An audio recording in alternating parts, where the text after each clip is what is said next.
going on to the Hartlocks tonight, Olivia? I suppose so. Are you? Yes. Horribly tedious parties they give, don't they? Horribly tedious. Never know why I go. Never know why I go anywhere.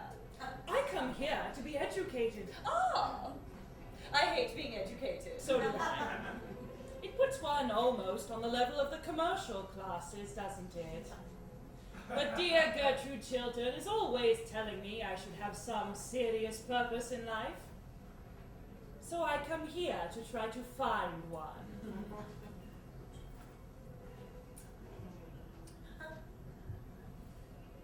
I don't see anybody here tonight whom one could possibly call a serious purpose. The man who took me into dinner talked to me about his wife the whole time. How very trivial of him. Terribly trivial. What did your man talk about? About myself. And were you interested? Not in the smallest degree. What martyrs we are, dear Margaret. And how well it becomes us, Olivia. Lord Caversham. Good evening, Lady Chiltern. Has my good-for-nothing young son been here? Lord Goring hasn't arrived just yet. Why do you call Lord Goring good for nothing? Because he leads such an idle life. How can you say such a thing? Why, he rides in the Row at 10 o'clock in the morning, goes to the opera 3 times a week, changes his clothes at least 5 times a day, and dines out every night of the season. You don't call that leading an idle life, do you? You are a very charming young lady. How sweet of you to say that, Lord Caversham. Do come to us more often. We're always at home on Wednesdays, and you look so well in your star. I'll never go anywhere now. Sick of London society. Shouldn't mind being introduced to my own tailor. He always votes on the right side. But objects strongly to being sent down to dinner with my wife's milliner. Never could stand Lady Caversham's bonnets. Oh, I love London society. I think it is immensely improved. It is now entirely composed of beautiful idiots and brilliant lunatics. Just what society should be. Which is Goring, beautiful idiot, or the other thing? I have been obliged for the present to put Lord Goring into a class quite by himself. But he is developing charmingly. Into what? I hope to let you know very soon, Lord Caversham. Lady Markby, Mrs. Cheveley. Good evening, dear Gertrude. So kind of you to let me bring my friend Mrs. Cheveley. Two such charming women should know each other. I think Mrs. Cheveley and I have met before. I did not know she had married a second time. Ah, nowadays people marry as often as they can, don't they? It is most fashionable. Dear Gertrude, and how is the Duke? Brain still weak, I suppose. Well, that is only to be expected, is it not? His good father was just the same. There is nothing like race, is there? But have we really met before, Lady Chiltern? I can't remember where. I've been out of England for so long. We were at school together, Mrs. Cheveley. Indeed. Oh, I've forgotten all about my school days. I have a vague impression they were detestable. I'm not surprised. Do you know, I'm quite looking forward to meeting your clever husband, Lady Chiltern. Since he's been at the Foreign Office, he's been so much talked of in Vienna. They actually succeed in spelling his name right in the newspapers. That in itself is fame on the continent. I hardly think there will be much in common between you and my husband, Mrs. Cheveley.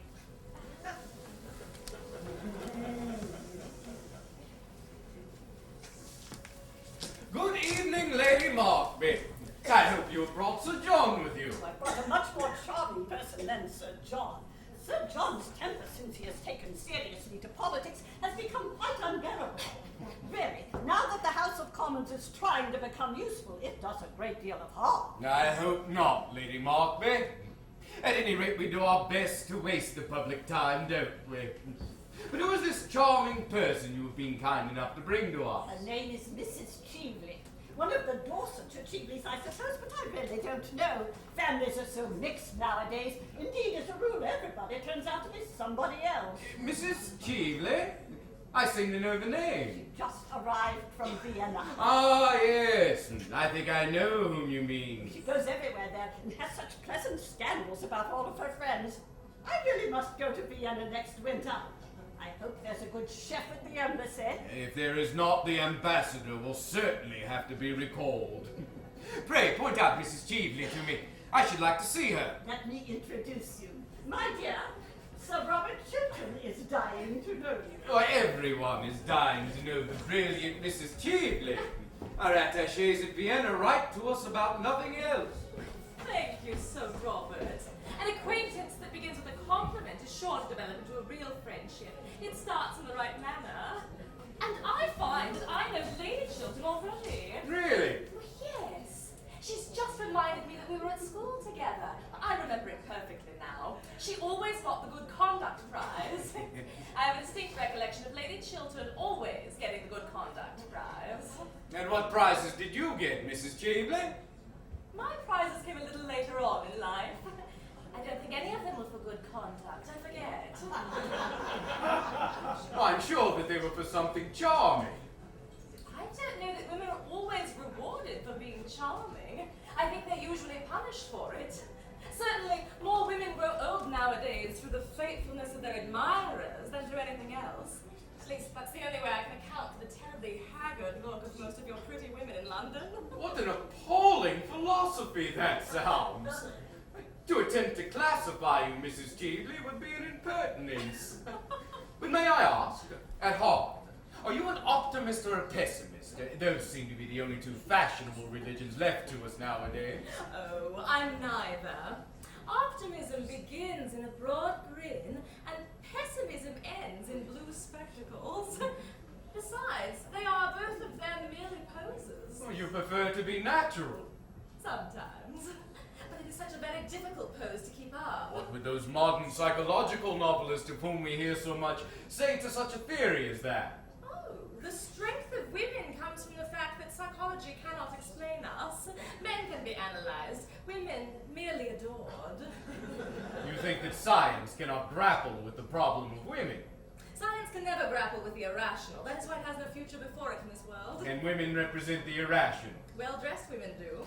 I fear I can hardly agree with you there. But do sit down. And now tell me, what makes you leave your brilliant Vienna for our gloomy London? Or perhaps the question is indiscreet. Questions are never indiscreet. Answers sometimes are. Well, at any rate, may I know if it is politics or pleasure? Politics are my only pleasure. You see, nowadays it is not fashionable to flirt till one is 40, or be romantic till one is 45. And so we poor women who are under 30, or say we are, have nothing open to us but politics or philanthropy. And philanthropy seems to me to have become merely the refuge of people who wish to annoy their fellow creature. I prefer politics. I find them much more becoming. The political life is a noble career. Sometimes. And sometimes it is a clever game, Sir Robert. And sometimes it is a great nuisance. Which do you find? I? Oh, a combination of all three. Oh, allow me. Thanks. But you have not told me yet what makes you want to London so suddenly. Our season is almost over. Oh, I don't care about the London season. It's far too matrimonial. People are either hunting for husbands or hiding from them. I wanted to meet you. That's quite true. Oh, you know what a woman's curiosity is. Almost as great as a man's.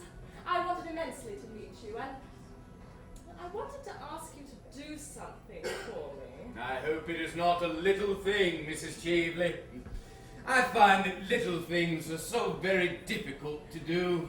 No, I don't think it is quite a little thing. I am so glad.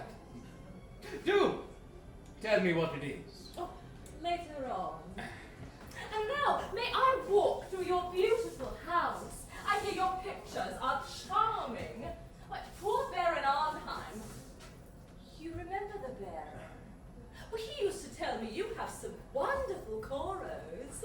Did you know Baron Arnheim well? Intimately. Did you? At one time. Wonderful man, wasn't he? He was very remarkable, in many ways.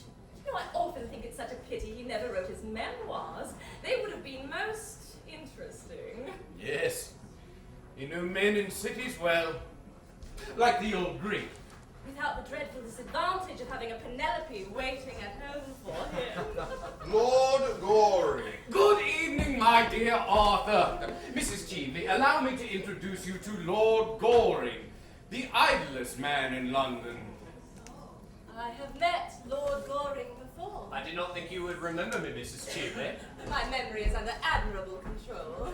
And are you still a bachelor? I believe so. How very romantic. Oh, I'm not at all romantic. I'm not old enough. I leave romance to my seniors. Lord Goring is the result of Boodle's Club, Mrs. Cheveley. He reflects every credit on the institution. May I ask, are you staying in London long? Well, that depends. Partly on the weather, partly on the cooking, and partly on Sir Robert. We are not going to plunge us into a European war, I hope. There is no danger. At present.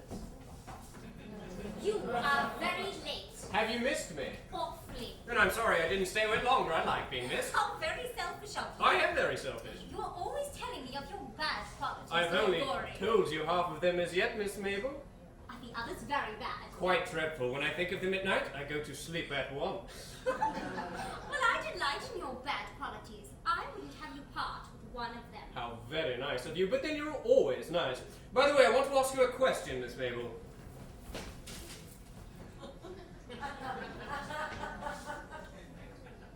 Who brought Mrs. Cheveley here? The woman in heliotrope who's just gone out of the room with your brother? I think Lady Mark who brought her. Why do you ask? I haven't seen her for years, that is all. What an absurd reason. All reasons are absurd. What sort of woman is she? Oh, a genius in the daytime and a beauty at night. I dislike her already. That shows your admirable good taste.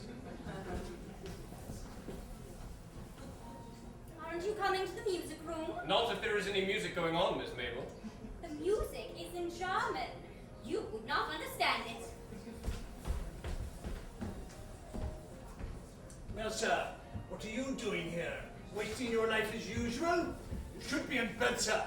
You keep too late hours. I heard of you the other night at Lady Rutledge's, dancing till 4 o'clock in the morning. Only quarter to 4, Father.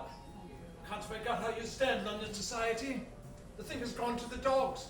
That's a damn nobody's talking about nothing. I love talking about nothing, Father. It is the only thing I know anything about.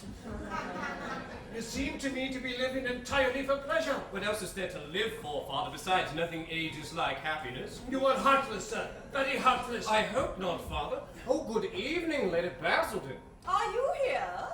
I had no idea you ever came to political parties. I adore political parties. They're the only place left to us where people don't talk politics. I delight in talking politics. I talk them all day long, but I can't bear listening to them. I don't know how the unfortunate men in the House stand these long debates. By never listening. Really? Of course. You see, it is a very dangerous thing to listen. If one listens, one may be convinced, and a man who allows himself to be convinced by an argument is a thoroughly unreasonable person.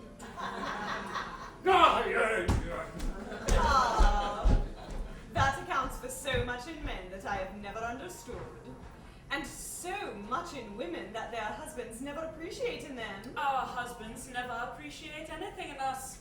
We have to go to others for that. Yes, always to others, have we not? And those are the views of the two ladies who are known to have the most admirable husbands in London. That is exactly what we can't stand. My Reginald is quite hopelessly faultless. He is really unendurably so at times. There's not the smallest element of excitement in knowing him. How terrible, really. The thing should be more widely known. Basildon is quite as bad. He is as domestic as if he were a bachelor. My poor Olivia, we have married perfect husbands and we are well punished for it. I should have thought it was the husbands who were punished. Oh dear, no. They are as happy as possible.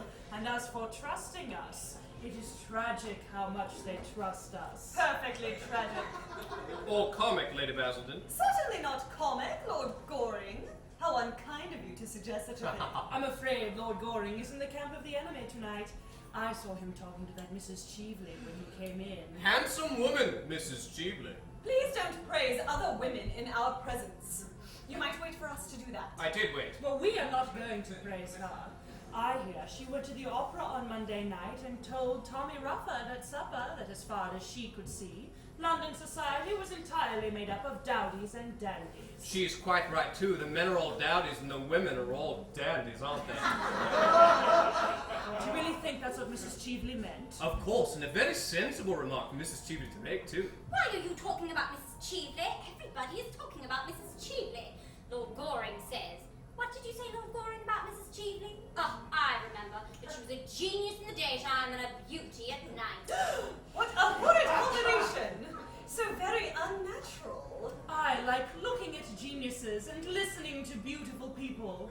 Ah, that is morbid of you, Mrs. Marchmont. I am glad to hear you say that. Marchmont and I have been married for 7 years, and he's never once told me I was morbid. Men are so painfully unobservant. I have always said, dear Margaret, that you were the most morbid person in London. Ah, but you are always sympathetic, Olivia. Is it morbid to have a desire for food? I have a great desire for food. Lord Goring, would you give me some supper? Oh, with pleasure, Miss Mabel. How horrid you have been. You have never spoken to me the whole evening. How could I? You went away. You might have followed. The suit would have only been polite. I don't think I like you at all this evening. I like you, miss. Well, I should show you more marked way.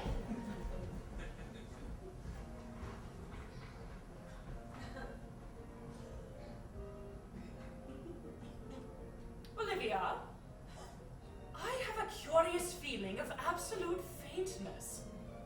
I think I should like some supper very much. I know I should like some supper. I am positively dying for supper, Margaret. Men are so horribly selfish. They never think of these things. Men are grossly material. Grossly material. And are you going to any of our country houses before you leave England, Mrs. Cheveley? Oh, no. I can't stand your English house parties. In England, people actually try to be brilliant at breakfast. How dreadful of them. Only dull people are brilliant at breakfast. And then the family skeleton is always reading family prayers. My stay in London really depends on you, Sir Robert. Seriously? Quite seriously. I want to talk to you about a great political and financial scheme, about this Argentine Canal Company, in fact. What a tedious practical subject for you to talk about, Mrs. Cheveley. Oh, I like tedious practical subjects, but I don't like a tedious practical people. There's a wide difference. Besides, you're interested, I know, in international canal schemes. You were Lord Radley's secretary, weren't you, when the government bought the Suez Canal shares? Yes, but the Suez Canal was a very great and splendid undertaking. It gave us our direct route to India. It had imperial value. It was necessary we should have control. This Argentine scheme is a commonplace stock exchange swindle. A speculation, Sir Robert, a brilliant, daring speculation. Believe me, Mrs. Cheveley, it is a swindle. Let us call things by their proper names. It makes matters simpler. We have all the information about it at the Foreign Office. In fact, I sent out a special commission to inquire into the matter privately, and they report that the works are hardly begun. And as for the money already subscribed, no one seems to know what's become of it. The whole thing is a second Panama with not a quarter of the chance of success that miserable affair ever had. I hope you have not invested in it. I'm sure you're far too clever to have done that. I have invested very largely in it. Who could advise you to do such a foolish thing? Your old friend and mine, Who? Baron Arnheim. Ah, yes. I remember hearing at the time of his death that he'd been mixed up in the whole affair. It was his last romance. His last but one, to do him justice. But you have not seen my choros yet. They are in the music room. Choros seem to go with music, don't they? May I show them to you? I am not in a mood tonight for silver twilights or rose-pink dawns. I want to talk business. I fear I have no advice to give you, Mrs. Cheveley, except to interest yourself in something less dangerous. The success of the canal depends, of course, on the attitude of England, and I intend to lay the report of the commissioners before the House tomorrow night. Well, that you must not do. In your own interest, Sir Robert, to say nothing of mine, you must not do that. In my own interests. My dear Mrs. Cheveley, what do you mean? My dear Sir Robert, I will be quite frank with you. I want you to withdraw the report you had intended to lay before the House tomorrow night on the grounds that you believe the commissioners may have been prejudiced or misinformed or something. Then I want you to say a few words to the effect that the government is going to reconsider the question, and you believe the canal, if completed, will be of great international value. Well, you know the sorts of things ministers say in cases of this kind. A few ordinary platitudes will do. In modern life, nothing produces such an effect as a good platitude. It makes the whole world kin. Will you do this for me? Mrs. Cheveley, you cannot be serious in making me such a proposition. I'm quite serious. Pray allow me to believe that you are not. Ah, but I am. And if you do what I ask, I shall pay you very handsomely. Pay me? Yes. I'm afraid I don't quite understand what you mean. Oh, how very disappointing. I've come all the way from Vienna in order that you should thoroughly understand me. I fear I don't. You are a man of the world, Sir Robert. You have your price, I suppose. Everyone does nowadays. The drawback is that most people are so dreadfully expensive. I know I am. I hope you will be more reasonable in your terms. If you will allow me, I will call your carriage for you. You have lived so long abroad, Mrs. Cheveley, that you seem to be unable to realize that you are speaking to an English gentleman. I realize that I am speaking to a man who laid the foundation of his fortune by selling to a stock exchange speculator a cabinet secret. What do you mean? I mean that I know the real origin of your wealth and your career. And I've got your letter, too. What letter? The letter you wrote to Baron Arnheim when you were Lord Bradley's secretary. A letter telling the Baron to buy Suez Canal shares. A letter written 3 days before the government announced its own purchase. It's not true. Oh, you thought that letter had been destroyed. How foolish of you. It is in my possession. The affair to which you allude was nothing more than a speculation. The House of Commons had not yet passed the bill. It might have been rejected. It was a swindle, Sir Robert. Let us call things by their proper name makes everything simpler. Now, I am going to sell you that letter. And the price that I ask is your public support of the Argentine scheme. You made your fortune out of one canal. You must help my friends and me to make ours out of another. What you propose is infamous. Infamous! Oh no, this is the game of life, Sir Robert, as we all have to play it sooner or later. I cannot do what you ask me. You mean you cannot help doing it? You know you're standing on the edge of a precipice. It is not for you to make turns. It is for you to accept them. Supposing that you refuse. What then? Oh, my dear Sir Robert, what then? You are ruined, that is all. Remember to what a point your Puritanism in England has brought you. In the old days, nobody pretended to be a bit better than his neighbours. In fact, to be a bit better than one's neighbours was considered excessively vulgar and middle class. Nowadays, with our modern mania for morality, everyone has to pose as a paragon of purity, incorruptibility, all the other 7 deadly virtues, and what is the result? You all go over like 9 pins, one after the other. Not a year passes in England without somebody disappearing. You know, scandals used to lend charm, or at least interest, to a man. Now they crush him. And yours is a very nasty scandal. You couldn't survive it. If it were known that as a young man, secretary to a great and important minister, you sold a cabinet secret for a large sum of money, and that was the origin of your wealth and your career, you would be hounded out of public life. You would disappear completely.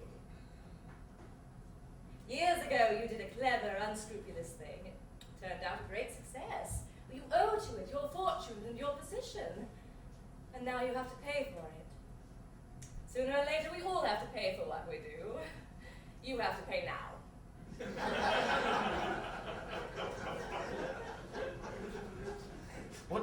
ask is impossible. Well, you must make it possible. You are going to make it possible. Well, my dear Sir Robert, you know what your English newspapers are like. Well, suppose that when I leave this house, I drive down to some newspaper office and hand them this scandal and the proofs of it. Why, think of their loathsome joy, of the delight they would have in dragging you down. Stop!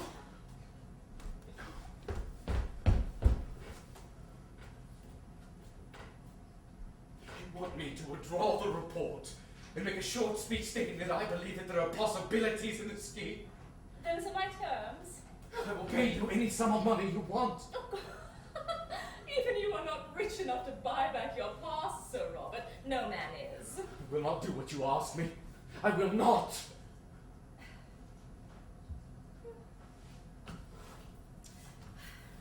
Wait a moment. What did you propose? You said you would give me back my letter, didn't you? Yes, that is agreed. I will be in the ladies' gallery tomorrow night at 11:30. If by that time, and you will have had heaps of opportunity, you make a speech to the House in the terms I wish, I'll hand you back your letter with the prettiest thanks and the best, or at any rate the most suitable compliment I can think of. But I intend to play very fairly with you, Sir Robert. One should always play fairly when one has the winning cards. The Baron taught me that, amongst other things. You must give me time to consider your proposal. No, you must settle now. My God! What brought you into my life? Circumstances. Don't go. I consent. The report shall be withdrawn. Thank you. Well, I knew we should come to an amicable agreement. And now you can get my carriage for me, Sir Robert. People are coming down from supper.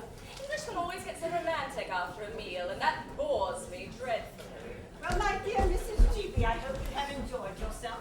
Sir Robert is very entertaining, is he not?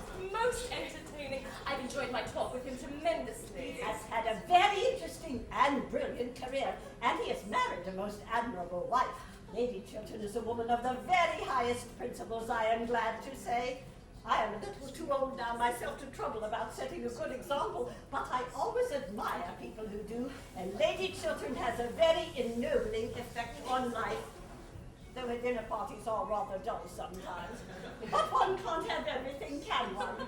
And now I must go, dear. Shall I call for you tomorrow? Thanks. We might drive in the park at 5. Everything looks so fresh in the park now. Except the people. Perhaps the people are a little jaded. I have often observed that the season, as it goes on, produces a kind of softening of the brain.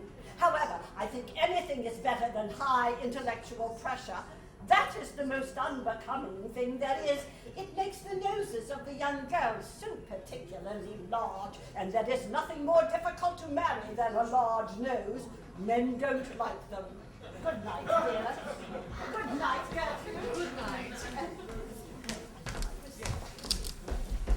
What a charming house you have, Lady Chiltern. I have spent a delightful evening. Well, it's been so interesting getting to know your husband. Why did you wish to meet my husband, Mrs. Cheveley? Oh, I will tell you. I wanted to interest him in this Argentine canal scheme, of which I dare say you've heard. And I found him most susceptible. Susceptible to reason, I mean. A rare thing in a man.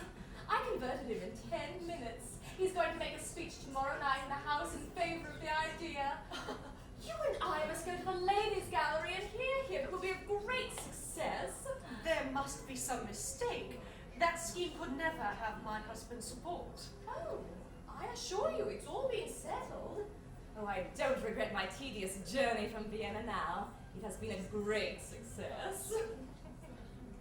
But of course, for the next 24 hours, the whole thing is a dead secret.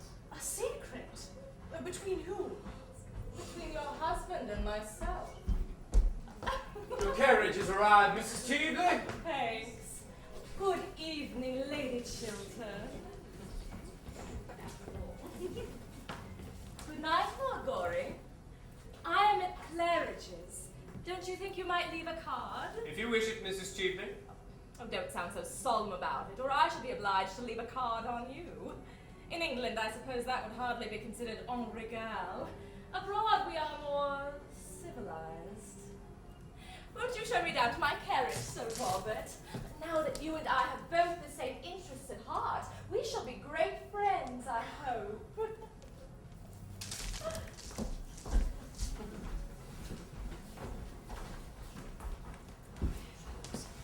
What a horrid woman! You should go to bed, Miss Mabel. Lord Goring! My father told me to go to bed an hour ago. I don't see why I shouldn't give you the same advice. I always pass on good advice. It is the only thing to do with it. It is never of any use to oneself. Lord Goring, you are always ordering me out of the room. I think it most courageous of you, especially as I am not going to bed for hours. You can come and sit down if you like. Talk about anything in the world, except the Royal Academy, Mrs. Cheveley, or novels in the Scotch dialect. Those are not improving subjects. What is this? Sarah's dropped a diamond brooch. It's quite beautiful, isn't it? I wish it were mine, but Gertrude won't let me wear anything but pearls, and I'm thoroughly sick of pearls. They make one look so good, so plain, and so intellectual. I wonder to whom the brooch belongs. I wonder who dropped it. It's a beautiful brooch. It is a handsome bracelet. It isn't a bracelet, it's a brooch. It can be used as a bracelet. What are you doing? Miss Mabel, I'm going to make a rather strange request to you. Pray do. I have been waiting for it all the evening. Don't mention to anybody that I have taken charge of this brooch. Should anyone write and claim it, let me know at once. That is a strange request. Well, you see, I gave this brooch to somebody once years ago. You did? Yes. Well, then I most certainly bid you good night. Good night, Gertrude. Good night, dear. Did you see who Lady Markby brought with her tonight? Yes, it was a rather unpleasant surprise. What did she come here for? Apparently to try and lure Robert to support some fraudulent scheme in which she is interested. The Argentine Canal, in fact. She has mistaken her man, hasn't she? She is incapable of understanding an upright nature like my husband's. Yes, I should fancy she came to grief if she tried to get Robert into her toils. It is extraordinary what astounding mistakes clever women make. Oh, I don't call women of that kind clever. I call them stupid. Same thing often. Good night, Lady Chiltern. My dear Arthur, you are not going? Do stop a little. Afraid I can't, thanks. I have promised to look at the hot locks. I hear they've got a mauve Hungarian band that plays mauve Hungarian music. See you soon.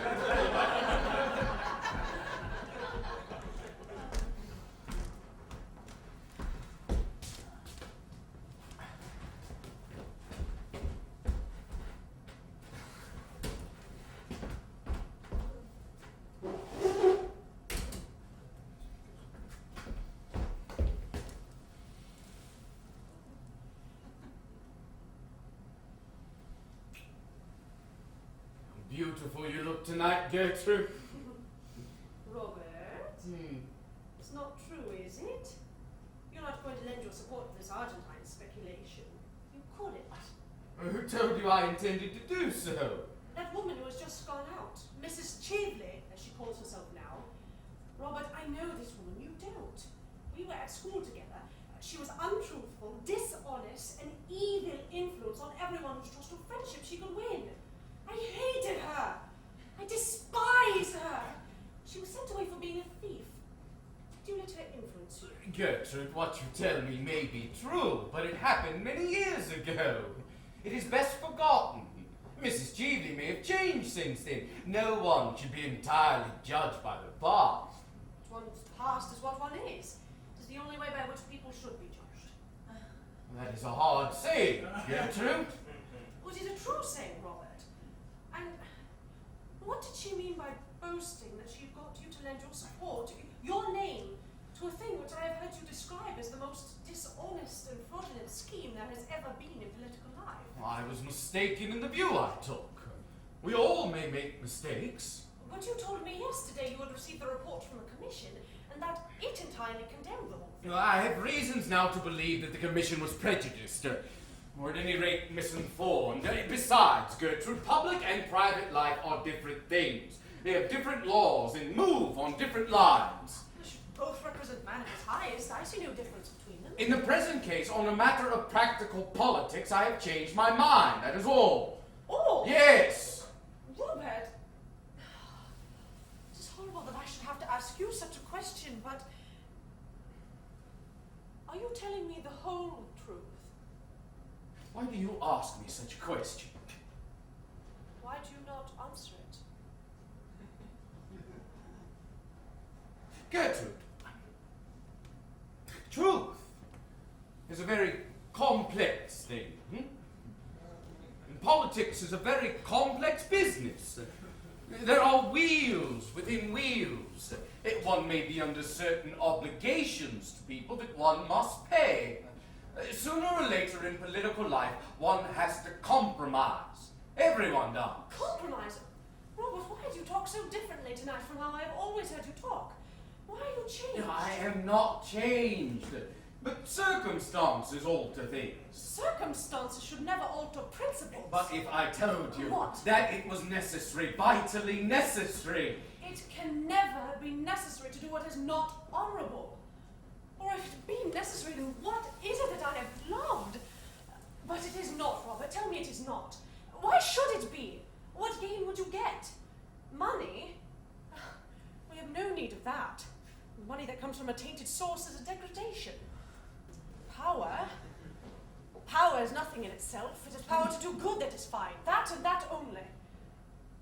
What is it then, Robert? Tell me why you are going to do this dishonourable thing. Gertrude, you have no right to use that word. I told you it was a question of rational compromise. It is no more than that. Robert, that is all well for other men, for men who treat life simply as a sordid speculation. But not for you, Robert. Not for you. You are different. All your life, you have stood apart from others. You have never let the world swallow you. To the world, as to myself, you have been an ideal always. Oh, be that ideal still. That great inheritance, throw not away. That tower of ivory, do not destroy. Robert, men can love what is beneath them. In things unworthy, stained and dishonoured. But we women worship when we love. And when we lose our worship, we lose everything. Don't kill my love for you, Robert. Don't kill that. Gertrude, No. Gertrude. Robert, I know there are men with horrible secrets in their lives, men who've done some shameful thing and then in some critical moment have to pay for it by doing some other act of shame. But don't tell me that you are such as they are. Robert, is there in your life any secret disgrace or dishonour? Tell me at once that... That what? that our lives may drift apart. Drift apart? That they may be entirely separate. It would be better for us both. Gertrude, there is nothing in my past life that you might not know. Oh, Robert, I was sure of it! I was sure of it! Oh, but why did you say those dreadful things? Things so unlike your real self. But don't ever let us talk about the subject again. Oh, yes. You will write to Mrs. Cheveley, won't you? And tell her you cannot support this scheme of hers. If you have given her any promise, you must take it back. That is all. Must I write and tell her that? Surely, Robert. What else is there to do? I could see her personally, but it would be better. You must never see her again. She's not the sort of woman you should ever speak to. She's not worthy to talk to a man like you. No, you must write to her now, at once, this moment, and let your letter show her that your decision is quite irrevocable. Right this moment? Yes. But it is so late, it is close on 12. That is no matter.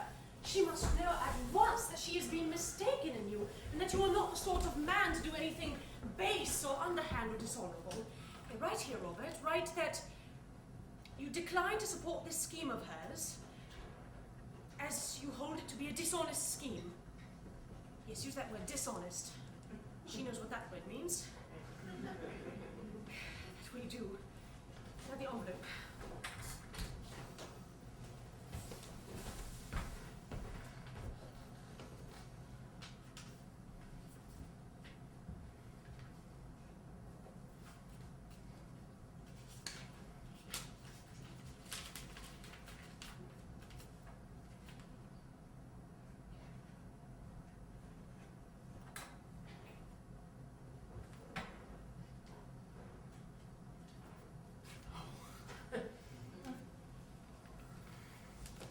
this letter delivered at once to Claridge's Hotel.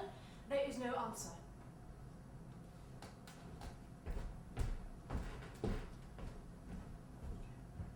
Robert.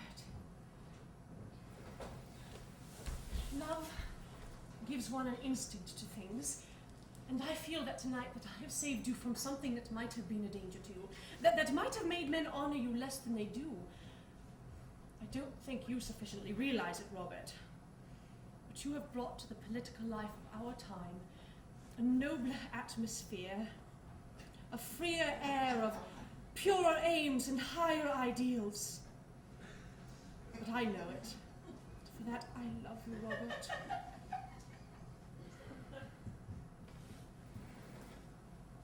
Love me always, Gertrude.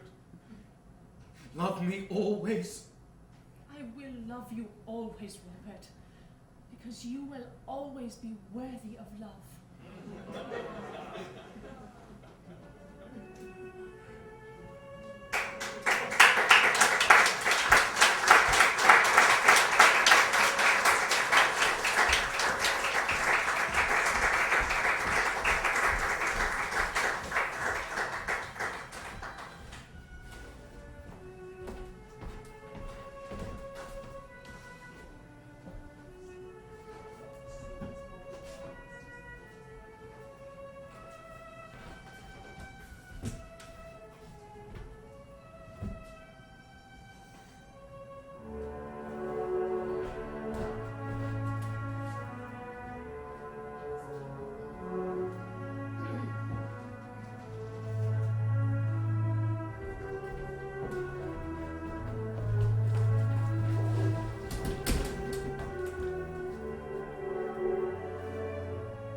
My dear Robert, it is a very awkward business.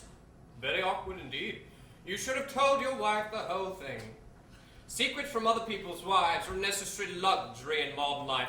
So at least I'm always told at the club by people who are bald enough to know better. But no man should have a secret from his own wife. She invariably finds it out. Women have a wonderful instinct about things. They can discover everything except the obvious. Arthur, I couldn't tell my wife. When could I have told her? Not last night. Would have made a lifelong separation between us, and I would have lost the love of the one woman in the world I worship. The only woman who has ever stirred love within me. Is Lady Chiltern as perfect as all that? Yes, my wife is as perfect as all that. What a pity.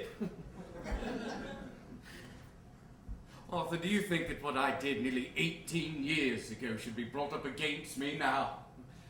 Do you think it's fair that a man's whole career should be ruined for a fault done in one's boyhood almost? I was 22 at the time, and I had the double misfortune of being well-born and poor. Two unforgivable things nowadays. Is it fair that the folly, the sin of one's youth, if men choose to call it a sin, should wreck a life like mine? Should place me in the pillory? Should shatter all that I had worked for, all that I had built up? Is it fair, Arthur? Life is never fair, Robert, and perhaps it is a good thing for most of us that it is not. Every man of ambition has to fight his century with its own weapons. What this century worships is wealth. The god of this century is wealth. To succeed, one must have wealth. At all costs, one must have wealth. You underrate yourself, Robert. Believe me, without wealth you could have succeeded just as well. When I was old, perhaps. When I had lost my passion for power or couldn't use it. When I was tired, worn out, disappointed. I wanted my success when I was young. Youth is the time for success. I couldn't wait. You certainly have had your success while you were still young. No one in our days had such a brilliant success. Under Secretary for Foreign Affairs at the age of 40 should be good enough for anyone, I should think. And if it all should be taken from me now, if I lose everything over a horrible scandal, if I'm hounded from public life... Robert, how could you have sold yourself for money? I did not sell myself for money. I bought success at a great price, that is all. Yes, you certainly paid a great price for it. But what first made you think of doing such a thing? Baron Arnheim.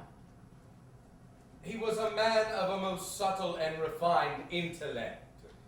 A man of culture, charm, and distinction.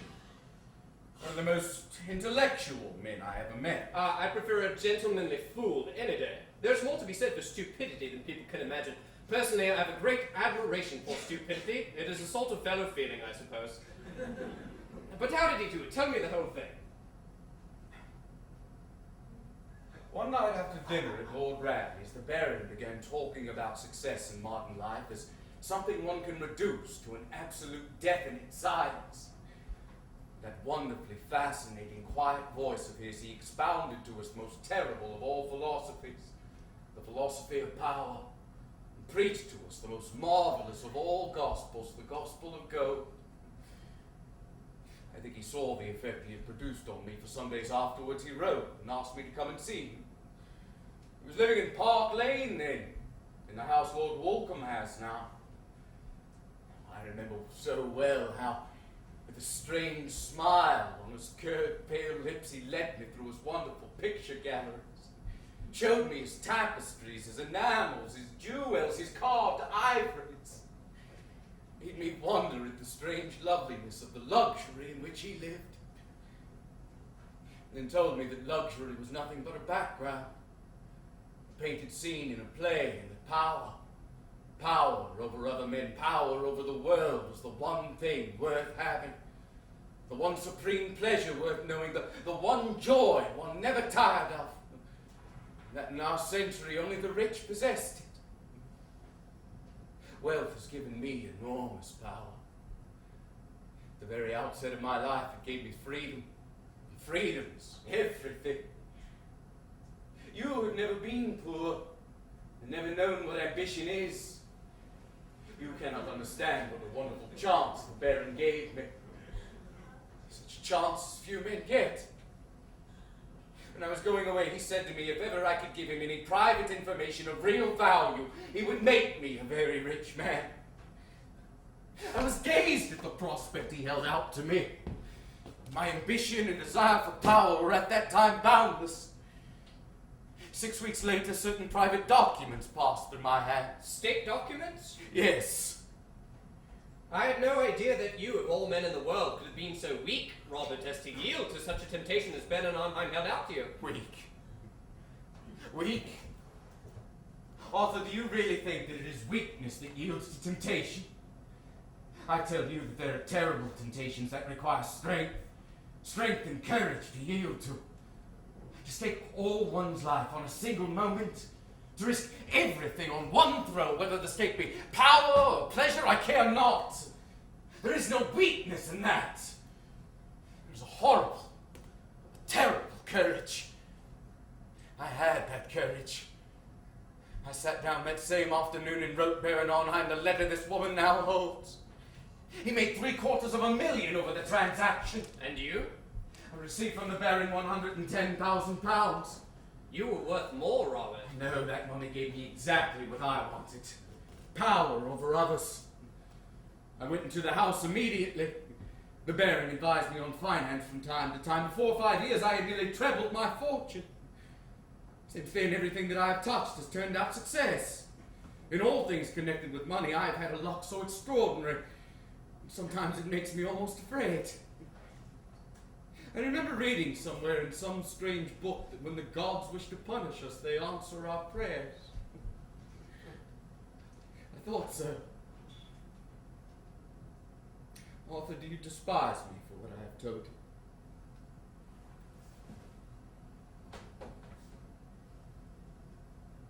I'm very sorry for you, Robert. Very sorry indeed. I don't mean to say that I suffered any remorse. I didn't. Not remorse in the ordinary, rather silly sense of the word, but I paid conscience money many times. I had a wild hope that I might disarm destiny.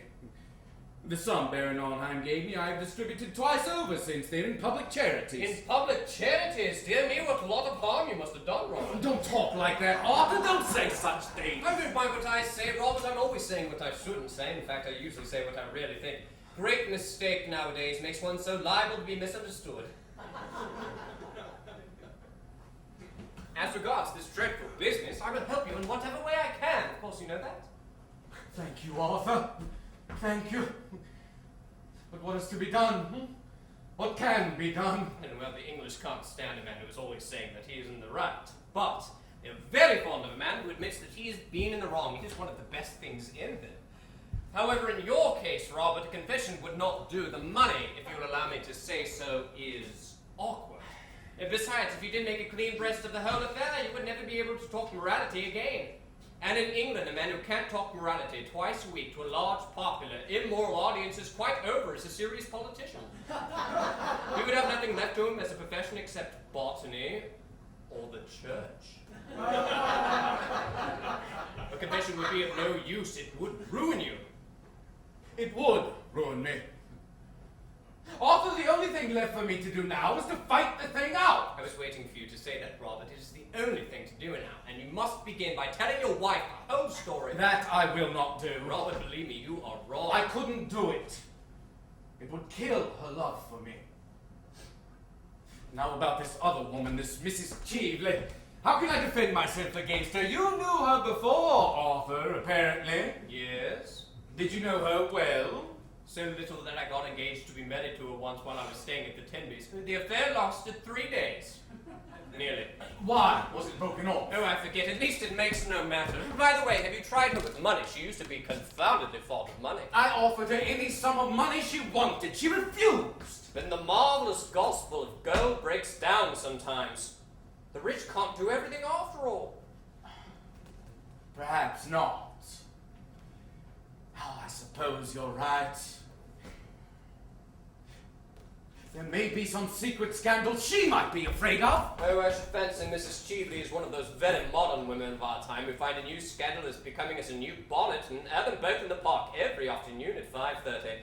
I'm sure she adores scandals and that the sorrow of her life at present is she can't manage to have enough of them. Why do you say that? Well, she wore far too much rouge last night and not quite enough clothes. That is always a sign of despair in a woman. But it is worthwhile my wiring to Vienna, is it not? It is always worthwhile asking a question, though it is not always worthwhile answering one. Is Mr. Trafford in his room? Yes, Sir Robert. Tell him to have this sent off in cipher immediately. There must not be a moment's delay. Yes, Sir Robert. Oh! Just give me that back again.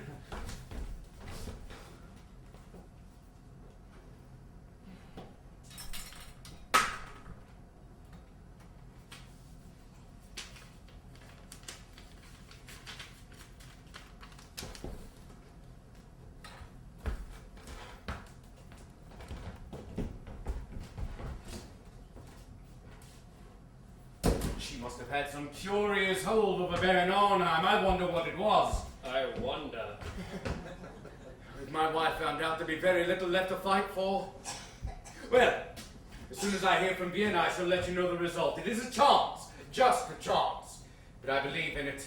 As I have fought the age with its weapons, I shall fight her with her weapons. It is only fair.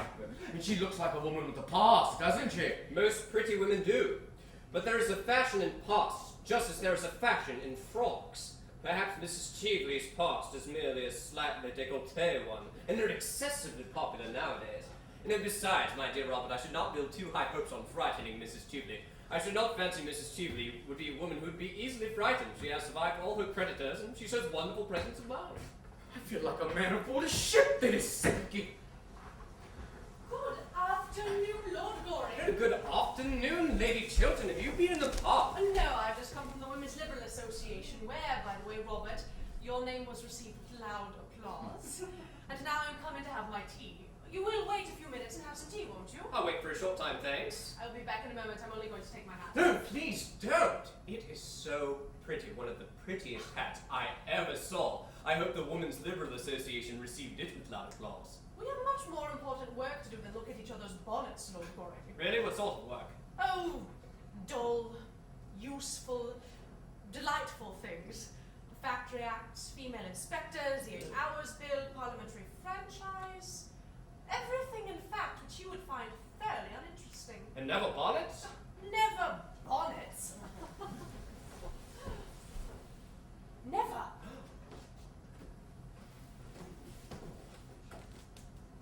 You have been a good friend to me, Arthur.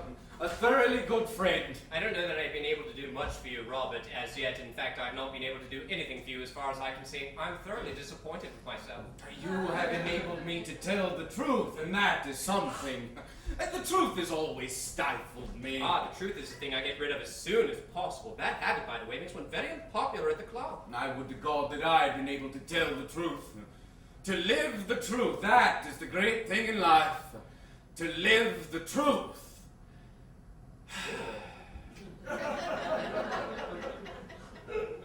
I will see you again, Arthur, shan't I? Well, certainly, whenever you like.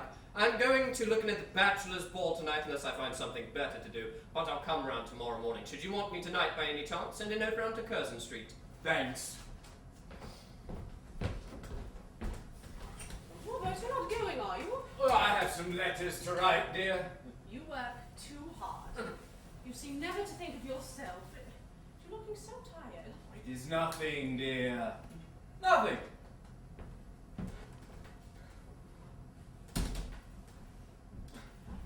I'm so glad you have called. Do sit down. I want to talk to you about, well, not about bonnets or the Women's Liberal Association. You take far too much interest in the first subject and not nearly enough in the second. You wanted to talk to me about Mrs. Cheveley? Yes, you have guessed it. After you left last night, I found out that what she'd said was really true. Of course, I made Robert sit down at once and write a letter to her withdrawing his promise. So he gave me to understand. Well, to have kept it would have been the first stain on a career which has been stainless always. Robert must be above reproach. He's not like other men. He cannot afford to do what other men do. Don't you agree with me? You are Robert's greatest friend. You are our greatest friend. No one except myself knows Robert better than you do. He has no secrets from me, and I'm quite certain he has no secrets from you. He certainly has no secrets from me. Well, am I not right in my estimate of him then? I know I am right. Speak to me frankly. Quite frankly?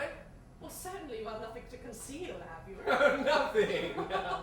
But, my dear Lady Chiltern, I think, if you'll allow me to say so, that in practical life, Of which you know so little, Lord Goring. of which I know nothing by experience, though I know something by observation, I think that in practical life there is something about success, actual success, that is a little unscrupulous. Something about ambition that is unscrupulous always. Once a man has set his heart and soul on getting to a certain point, if he has to climb the crag, he climbs the crag. If he has to walk in the mire, Well, then he walks in the mire. Of course, I'm only talking generally about life. I certainly hope so. Why do you look at me so strangely, Lord Goring? Lady Chiltern, I have sometimes thought that perhaps you are a little hard in some of your views on life. I think that often you don't make sufficient allowances. In every nature there are elements of weakness or worse than weakness, supposing, for instance, that any public man, my father or Lord Merton or Robert, say, had years ago written some foolish letter to someone, What do you mean by foolish letter? a letter gravely compromising one's position. I'm only putting an imaginary case. Robert is as incapable of doing a foolish thing as he is of doing a wrong thing. Nobody is incapable of doing a foolish thing. Nobody is incapable of doing a wrong thing. Are you a pessimist? What should all the other dandies say? They should all have to go into mourning. No, Lady Chiltern, I'm not a pessimist. Indeed, I'm not quite sure that I know what pessimism really means. All I do know is that life cannot be understood without much charity. It cannot be lived without much charity. It is love and not German philosophy. That is the true explanation of this world, whatever may be the explanation of the next. And if you ever want me, trust me absolutely, and I will help you in every way I can. If you ever want me, come to me for my assistance, and you shall have it. Come at once to me. You're speaking quite seriously, Lord Goring. I don't think I've ever heard you speak seriously before. Oh, please excuse me, Lady Chiltern. Won't occur again if I can help it. But I like you to be serious. Dear Gertrude, don't say such a dreadful thing to Lord Goring. Seriousness would be very unbecoming to him. Good afternoon, Lord Goring.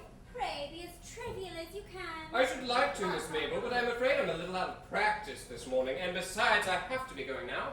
Just as I have come in, what dreadful manners you have. I'm sure you were very badly brought up. I was. I wish I had brought you up. I'm so sorry you didn't. It's too late now, I suppose. I'm not so sure. Will you ride tomorrow? Yes, at 10. Don't forget. Of course I shan't. And by the way, Lady Chiltern, there was no list of your guests in the Morning Post of today. Could you let me have a list? I have a particular reason for asking you. Well, I'm sure Mr. Trafford can give you one. Thanks so much. Tommy is the most useful person in London. And who is the most ornamental? I am. How clever of you to guess it. Goodbye, Lady Chiltern. You will remember what I said to you, won't you? Yes. Goodbye, Miss Mabel. I wish you were not going. I have had 4 wonderful adventures this morning. 4.5, in fact. You might stop and listen to some of them. How very selfish of you to have 4.5. There won't be any left for me. Oh, I don't want you to have any. These wouldn't be good for you. That is the first unkind thing you have ever said to me. How charmingly you said it.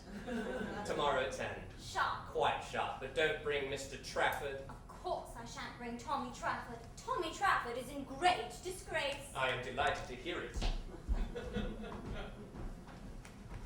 Gertrude, I wish you would talk to Tommy Trafford.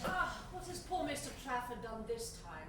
Robert says he's the best secretary he's ever had. Well, Tommy has proposed to me again. Tommy rarely does nothing but propose to me. He proposed to me last night in the music room when I was quite unprotected as there was an elaborate trio going on. Well, I didn't dare even make the smallest repartee, I need hardly tell you. If I had, it would have stopped the music at once. Musical people are so absurdly unreasonable. They always want one to be perfectly dumb at the very moment when one is longing to be absolutely deaf. Then, he proposed to me this morning in broad daylight in front of that dreadful statue of Achilles. Really, the things that go on in front of that work of art are quite appalling. The police should interfere. At luncheon, I could see by the glare in his eye, he was going to propose again, but I just managed to check him in time by assuring him that I am a bimetallist. Fortunately, I don't know what bimetallism means, and I don't think anybody else does either. But the observation crushed Tommy for 10 minutes. He looked quite shocked. And then Tommy is so annoying in the way he proposes. If he proposed at the top of his voice, I shouldn't mind so much. That might produce some effect on the public. But he does it in a horrid, confidential way. When Tommy wants to be romantic, he talks to one just like a doctor. I am very fond of Tommy, but his methods of proposing are quite out of date. I wish you would talk to him and tell him that once a week is quite enough to propose to anyone, and it should always be done in a manner that attracts attention. Dear Mabel, don't talk like that. Besides, Robert thinks very highly of Mr. Trafford. He thinks he has a brilliant future before him. I wouldn't marry a man with a future before him for anything under the sun. Mabel? Oh, I know, dear. You married a man with a future, didn't you? But then Robert is a genius, and you have a noble, self-sacrificing character. I have no character at all, and Robert is the only genius I could ever bear. On the whole, I think they're quite impossible. Geniuses talk so much, don't they? It's such a bad habit. And they're always thinking about themselves when I want them to be thinking about me. Now I must go round and rehearse at Lady Battleton's. You remember we are having to blow, don't you? The triumph of something, I don't know what. I hope it will be the triumph of me, only triumph I'm really interested in at present.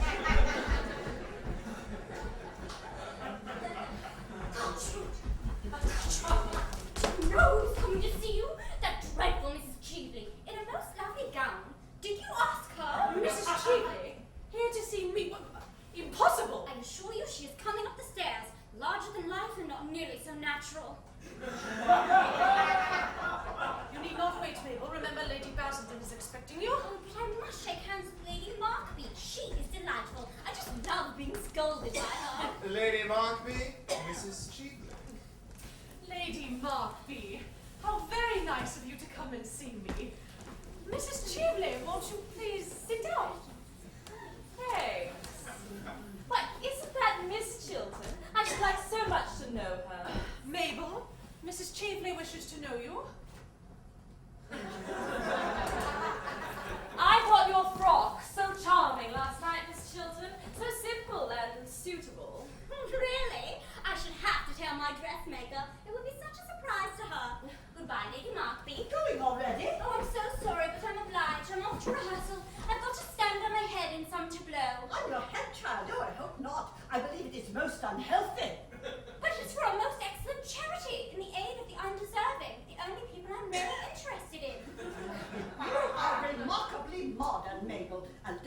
too modern, perhaps. Nothing is more dangerous than being too modern. One is apt to grow old-fashioned quite suddenly. I've known many instances of it. What a dreadful prospect! Oh, my dear, you need not be nervous. You will always be as pretty as possible. That is the best fashion there is, and the only fashion that England succeeds in setting.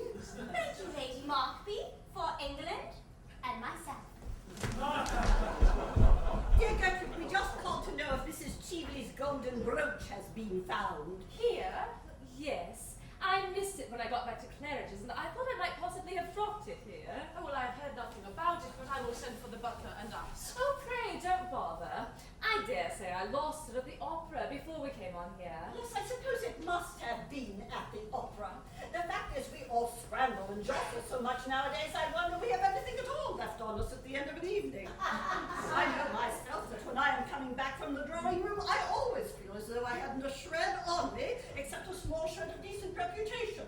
Just enough to prevent the lower classes making painful observations through the windows of the carriage. The fact is that our society has become terribly overpopulated. Really, someone should arrange a proper scheme of assisted emigration. It would be I quite agree with you. It's nearly 6 years since I've been in London for the season, and I dare say society has become dreadfully mixed. One sees the oddest people everywhere. That is quite true, dear, but one needn't know them. I'm sure I don't know half the people who come to my house. Even what I hear, I shouldn't like to. What sort of brooch was it you lost, Mrs. Cheveley? A golden snake brooch with rubies. I thought you said it had a sapphire on the end, dear. Well, no, Lady Markby, rubies. And very becoming, I am quite sure. Mason, has a golden snake brooch with rubies been found in any of the rooms this morning? No, my lady. It really is of no consequence. I'm so sorry to have put you to any inconvenience. Oh, it has been no inconvenience. That is all, Mason. You can bring tea. Well, I must say it is most annoying to lose anything. I remember once at Bath, years ago, losing in the pump room an exceedingly handsome cameo bracelet that Sir John had given me. I don't think he's ever given me anything since, I am sorry to say. He has sadly degenerated. Really, this horrid House of Commons quite ruins our husbands for us. I think the lower house by far the greatest blow to a happy married life that there has been since that terrible thing called the higher education of women was invented. Lady Markby, that is heresy to say in this house. Sir Robert is a great champion of the higher education of women, and so I am afraid am I. The higher education of men is what I should like to see. Men need it so sadly. They do, dear, but I'm afraid such a scheme would be quite unpractical. I don't think man has much capacity for development. He has got as far as he can, and that is not far, is it? With regard to women, well, dear Gertrude, you belong to the younger generation, and I am sure it is all right if you approve of it. In my time, of course, we were taught not to understand anything. That was the old system, and wonderfully interesting it was too. I assure you that the amount of things I and my poor dear sister were taught not to understand was quite extraordinary. But modern women understand everything, I am told. Except their husbands. That's the one thing that modern women can never understand. And a very good thing too, dear. I dare say it might break up many a happy home if they did. Not yours, I need hardly say, dear Gertrude. You have married a pattern husband. I wish I could say the same for myself. But since Sir John has taken to attending the debates regularly, which he never used to do in the good old days, his language has become quite impossible. He always seems to think that he is addressing the House, and consequently, whenever he discusses the state of the agricultural labourer, or the Welsh church, or something quite improper of that kind, I am obliged to send all the servants out of the room. It is not pleasant to see one's own butler, who has been with one for 23 years, actually blushing at the sideboard, and the footman making contortions in corners like persons in circuses. I assure you that my life will be quite ruined unless they send Sir John at once to the upper house. He won't take any interest in politics then, will he? The House of Lords is so sensible, an assembly of gentlemen. But in his present state, Sir John is really a great trial. Why, this morning, before breakfast was half over, he stood up on the hearthrug, put his hands in his pockets, and appealed to the country at the top of his voice. I left the table as soon as I'd had my second cup of tea, I need hardly say, but his violent language could be heard all over the house. Can I pour you a cup of tea, Mrs. Cheveley? Thanks.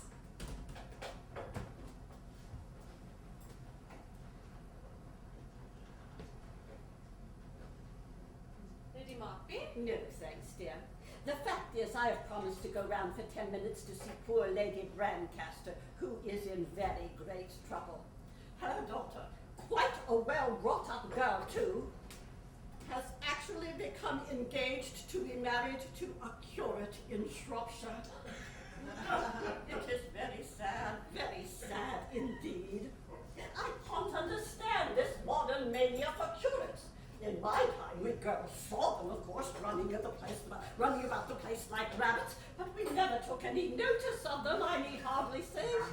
But I am told that nowadays country society is quite honeycombed with them. I think it is most irreligious. You know Lady Brancaster, don't you, dear? Just slightly. She was at Langton last autumn when we were there. Well, like all stout women, she looks the very picture of happiness, as no doubt you've noticed. But there are many tragedies in her family, besides this affair of the curate. Her own sister, Mrs. Jekyll, had a most unhappy life through no fault of her own, I am sorry to say. She ultimately was so broken-hearted that she went into a convent. Or onto the operatic stage, I forget which. No!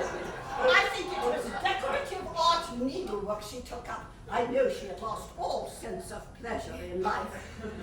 And now, dear Gertrude, if you will allow me, I shall leave Mrs. Cheveley in your charge and call back for her in a quarter of an hour. Or perhaps, dear Mrs. Cheveley, you wouldn't mind waiting in the carriage while I am with Lady Brancaster. As I intended to be a visit of condolence, I shan't stay long. I don't mind waiting in the carriage at all, provided there is somebody to look at one. I do hope Mrs. Cheveley will stay here a little. I should like to have a few minutes' conversation with her. How very kind of you, Lady Chiltern. Believe me, nothing would give me greater pleasure. No doubt you both have many pleasant reminiscences of your school days to talk over together. Goodbye, dear Gertrude. Wonderful woman, Lady Markby, isn't she? Talks more and says less than anybody I ever met. She was made to be a public speaker, much more so than her husband, though he is the typical Englishman, always dull and usually violent. Mrs. Cheveley, I think it's right to tell you quite frankly that had I known who you really were last night, I should not have invited you to my house. Really? I could not have done so. Then I see that after all these years, you've not changed a bit, Gertrude. I never change. Then life has taught you nothing. It has taught me that once a person has been found guilty of a dishonest and dishonorable action, they may be guilty of it a second time and should be shunned. Would you apply that rule to everyone? Yes, to everyone without exception. Then I am sorry for you, Gertrude. Very sorry for you. You see now, I am sure, that for many reasons, any further acquaintance between us during your stay in London is quite impossible. Do you know, Gertrude, I don't mind your talking morality a bit. Morality is simply the attitude we adopt towards people whom we personally dislike. You dislike me, I'm well aware of it. And I've always detested you. And yet, I've come here to do you a great service. Like the service you wished to render my husband last night, I suppose. Thank heaven I saved him from that. It was you who made him write that insolent letter to me. It was you who made him break his promise. Yes. And then you must make him keep it. I give you till tomorrow morning. If by that time your husband does not solemnly bind himself to help me in this great scheme in which I am This interested. fraudulent speculation. Yes, call it what you choose. I hold your husband in the hollow of my hand. If you are wise, you will make him do what I tell him. You are impertinent. What has my husband to do with you? With a woman like you? In this world, like meets with like. It is because your husband is himself fraudulent and dishonest that we pair so well together. Between you and him there are chasms. He and I are closer than friends. We are enemies linked together. The same sin binds us. How dare you class yourself with my husband? How dare you threaten him or me? Leave my house at once. You are not fit to enter it. Your house? A house bought with the price of dishonor. A house everything in which has been paid for by fraud. Ask him what the origin of his fortune is. Get him to tell you how he sold to a stockbroker a cabinet secret. Learn from him to what you owe your position. It's not true. Robert, it's not true. Look at him. Can he deny it? Does he dare to? Go. Go at once. You have done your worst now. My worst? I have not yet finished with you, with either of you. I give you till tomorrow at noon, no more. If by that time you don't do what I bid you to do, the whole world will know the origin of Robert Chiltern. Show Mrs. Cheveley out.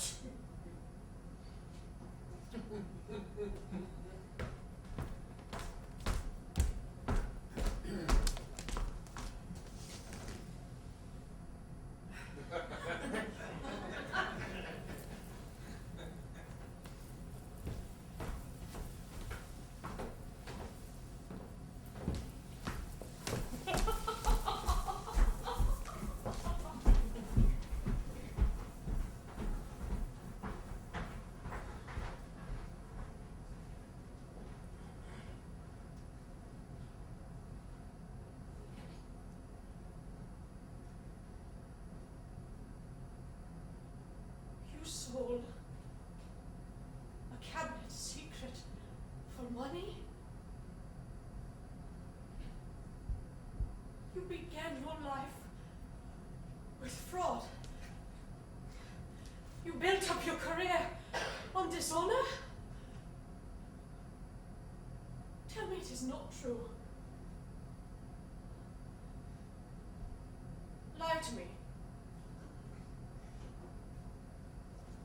Lie to me! Tell me it is not true!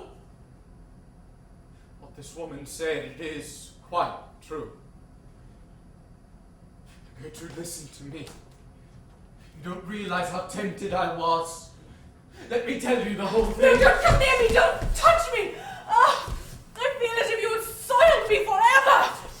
What a mask you have been wearing all these years! A horrible painted mask! You sold yourself for money! A common thief were better! You put yourself up to sale to the highest bidder! You were bought in the market! You will lie to the whole world, but you will not lie to me! Gertrude, No, Gertrude! don't speak! Say nothing! Your voice wakes horrible memories. Memories of things that made me love you, memories of words that made me love you, memories which are now horrible to me. And how I loved you and worshipped you. You seem to be a thing apart from common life, a thing pure, noble, honest, without stain. The world seemed finer because you were in it, and goodness more real because you lived. And now, to think that I made of a man like you the ideal of my life. The ideal of my life. There was your mistake. There was your error. The error that all women commit. Why can't you women love us, faults and all? Why do you place us on monstrous pedestals? We all have feet of clay, men as well as women, but when we men love women, we love them knowing their weaknesses, their follies, their imperfections. Love them all the more, it may be, for that reason. It is not the perfect, but the imperfect who have need of love. It is when we are wounded by our own hands, or by the hands of others, that love should come to us. Else what good is love at all? All sins except the sin against itself, love should forgive. All lives, save loveless lives, true love should pardon. A man's love is like that. It is wider, larger, more human than a woman's. Women think that they are making ideals of men. What they are making of us are false idols merely. You made your false idol out of me, and I had not the courage to come down, show you my wounds, tell you my weaknesses. I was afraid that I would lose your love as I have lost it now. So last night you ruined my life for me. Yes, ruined it. What this woman asked of me was nothing compared to what she offered me. She offered me peace, security, stability. The sin of my youth that I had thought was buried rose up in front of me. Hideous, horrible, its hands at my throat. I could have killed it forever. Send it back to its tomb. Destroyed its record. Burned the one witness against me. You prevented me. No one but you. You know it. And what is there before me now but public disgrace? Ruin? Terrible shame. The mockery of the world. A lonely, dishonored life. A lonely, dishonored death it may be someday. Let women make no more ideals of men. Let them not place them on altars and bow before them, or they may ruin other lives as completely as you. You, whom I have loved so wildly, have ruined mine.